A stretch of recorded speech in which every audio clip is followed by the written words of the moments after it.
এই আসনটি টুঙ্গিপাড়া এবং কোটালীপাড়া এই দুই উপজেলার ইউনিয়নগুলো মিলিয়ে গোপালগঞ্জ ৩ সংসদীয় আসন।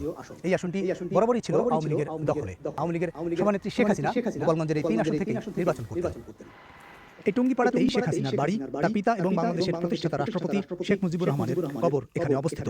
২৬ ফেব্রুয়ারি বাংলাদেশে যে নির্বাচন হতে যাচ্ছে, সেখানে এই আসনে থাকছে না শেখ হাসিনা এবং তার দল আওয়ামী লীগ।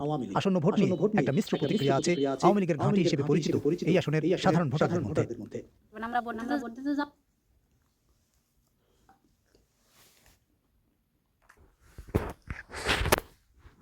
নিলিবিলি ভোট হোক সুষ্ঠুভাবে, এইটাই আমরা চাই। প্রতি জায়গায় প্রতি জামাত আর বিএনপি প্রতিদ্বন্দ্বিতা হবে। ভোট দিতে যাবো কিভাবে? আমার প্রার্থী যদি না থাকে মাঠে, তাহলে আমি ভোট দিতে যাবো? স্থানীয়রা বলছেন, ভোট নিয়ে আওয়ামী লীগ শেষ পর্যন্ত কি সিদ্ধান্ত নেয় এবং কি ধরনের বার্তা দেয়, ভোটার উপস্থিতিতে তার একটা বড় প্রভাব পড়তে পারে গোপালগঞ্জ এবং সারা দেশের নির্বাচনে। গোপালগঞ্জের এই আসনে নির্বাচনের প্রাথমিক প্রচারণা এবং প্রতিদ্বন্দ্বিতার আলোচনায় আছে বিএনপি ও জামায়াত। সক্রিয় আছে এনসিপি, প্রার্থী থাকতে পারে স্বতন্ত্র এবং জাতীয় পার্টি থেকে।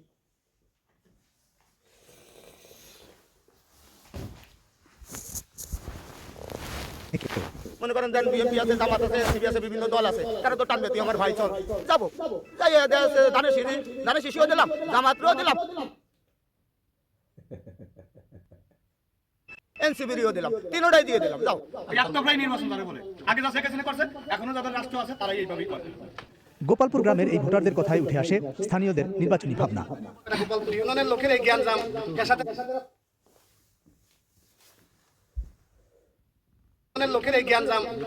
পছন্দ করে না, ভোট হবে, ভোট দিতে যাবে।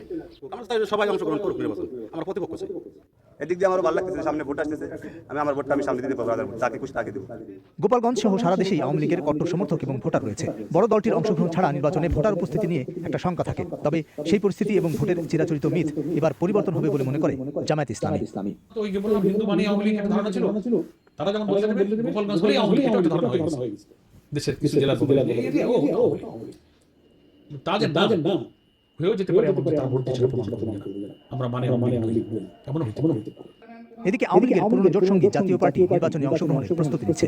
জিএম কাদেরের নেতৃত্বে জাতীয় পার্টি ৩ আসনের প্রার্থী দেওয়ার প্রক্রিয়া শুরু করেছে। এই নির্বাচন তো প্রস্তুত থাকবেই, এটা আমি যখন আওয়ামী লীগ বিএনপিকে বাদ দিয়ে তখন আমি এই বক্তব্য অনেকবার দিয়েছি। তো সেই কারণে আমি মনে করি এটা ঠিক হচ্ছে না, এখনো ঠিক আছে। এখন যদি আমরাও মাঠে গিয়ে নির্বাচন সঠিকভাবে না করতে পারি, তাহলে বিশ্ব দরবারে এই নির্বাচনটা প্রশ্নবিদ্ধ হতে পারে।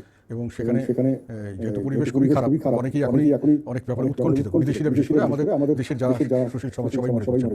জাতীয় পার্টি ভোট করতে চায়, কিন্তু বাস্তবতা হলো দলটি বিভক্ত। নিষিদ্ধ না হলেও তারা রাজনীতির মাঠে ব্যাপক কোণঠাসা।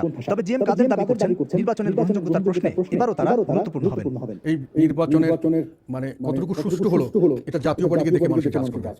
জাতীয় পার্টির করে সমান সুযোগ দেওয়া হচ্ছে কিনা, লেভেল প্লেইং ফিল্ড হচ্ছে কিনা, বিশ্ববাসী এটা দেখতে চাইবে।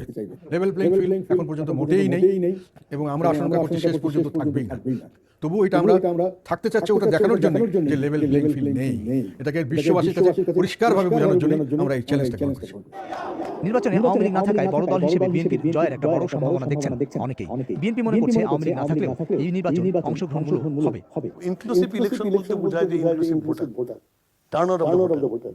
এখন 70% ভোটার যদি এই ইলেকশনে এসে ভোট দেয়, এটা বলবে কেমন ভোট হয়নি।